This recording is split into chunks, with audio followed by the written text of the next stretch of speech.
A warm welcome to Diski Talk with Luyolo. If you're tuning in for the very first time, I do ask that you please subscribe and hit that notification bell. If you've been a part of this journey, I hope you thoroughly enjoy this episode. So, on today's episode, I discuss all things post-match analysis as I discuss Ghana versus Bafana Bafana, which ended 1-0 in favor of Ghana in the last World Cup qualifier group stage encounter.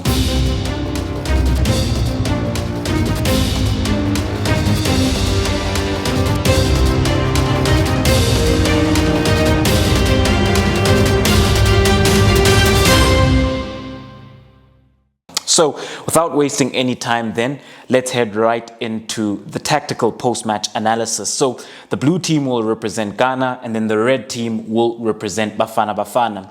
So, looking at this Ghanaian side then, coming up into this encounter, they were always looking for a win. That was the only way that they would qualify to the next round of the World Cup qualifiers, to the playoff. That was what they needed on the day, as they did draw against Ethiopia the last time out. And when we have a look at this Ghanaian side, then they did have a couple of players make a return to the starting lineup by virtue of the fact that some of them were suspended because of yellow card accumulation. But when we have a look at it then, in goals, they started with Wallacott. And they did approach this game with a 4-2-3-1. Wallacott in goals. At left back, they started with Baba Rahman. Two centre backs, you had Daniel Amati and Jiku. And then at right back, you had Yidiom. And then within the heart of midfield, you had Wakasu and you had Idrisu. And then as the three which played behind Andre Ayew, you had Jordan Ayew off the left-hand side.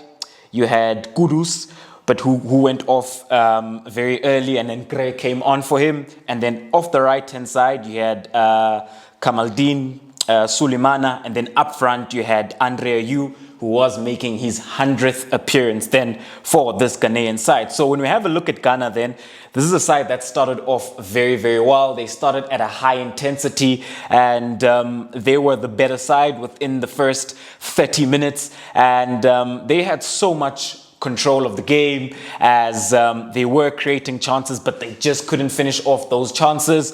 And you could tell that this was a must-win game for them, because whenever it came then to the duels, they were always first when it comes to winning those duels, and first man on the ball. And they just didn't give this Bafana Bafana side any space within the first 30 minutes. They played at a high intensity. They were creating chances, but they just couldn't finish.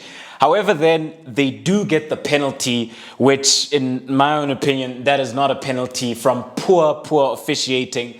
Nowhere in the world and in world football that is a penalty. That is such a soft penalty. And if you have a look at how the penalty then is given, you've got Rushin Duruk at the back post. The ball's played in, and the Ghanaian player goes down, and it's sort of as if the referee was waiting for that, by virtue of the fact that it was so predetermined. He just blew his whistle immediately, and that was just poor officiating for me. And prior to that, even, there was a shot that Andre Ayew took, but there was no deflection of that shot. But a corner kick was given for this Ghanaian side. Foul throws were given against, a foul throw was given against Bafana Bafana, specifically Percy Tau. So a lot of poor officiating on the day, and a lot of calls which were going against Bafana Bafana. And it was very clear then that the referees and the officiating was in favor of Ghana.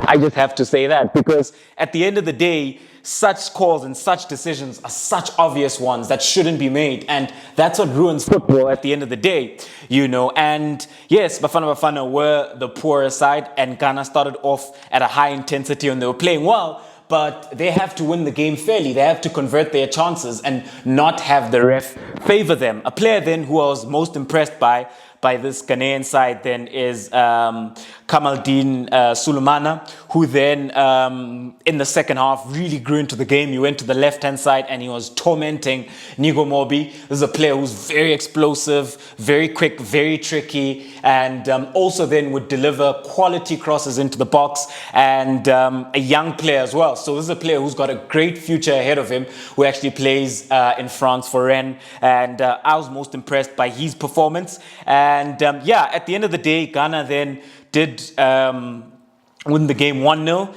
Andre Ayew did slot away that penalty that he got on his 100th cap for this Ghanaian side. Moving on then right along to Bafana Bafana. So when you have a look at Bafana Bafana, then coming up into this encounter, they had won 1-0 against Zimbabwe the last time out. They started this game with a 4-3-3. Hugo Broos did make changes, which I was very surprised by, especially considering where he made those changes. So as the goalkeeper, Ronald Williams remained. As the back four, at right back, Nigo Mobi started. Xulu came back in for Unjabulo Roadblock Nobo, which was very surprising considering how solid Unjabulo Nobo and Rishun Duruk were against Zimbabwe. I thought he would have left them as a pair at the heart of the defense. At left back, Mashiko started, and then coming up into the midfield, he did start with Pete, Mukwena, and Brooks, and then up front, he did go with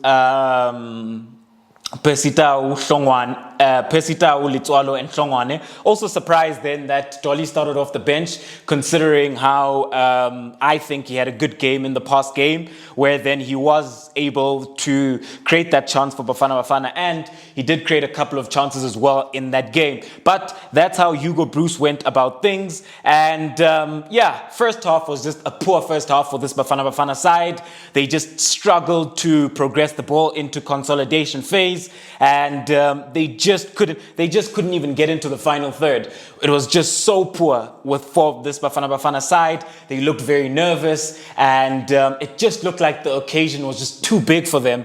And yeah, I was very disappointed, you know, because this wasn't a team then that were brave on the day. And when you do go and play away in Africa, you have to be very, very brave. You have to be able to take the game to the Ghanaians, and they just couldn't control the game.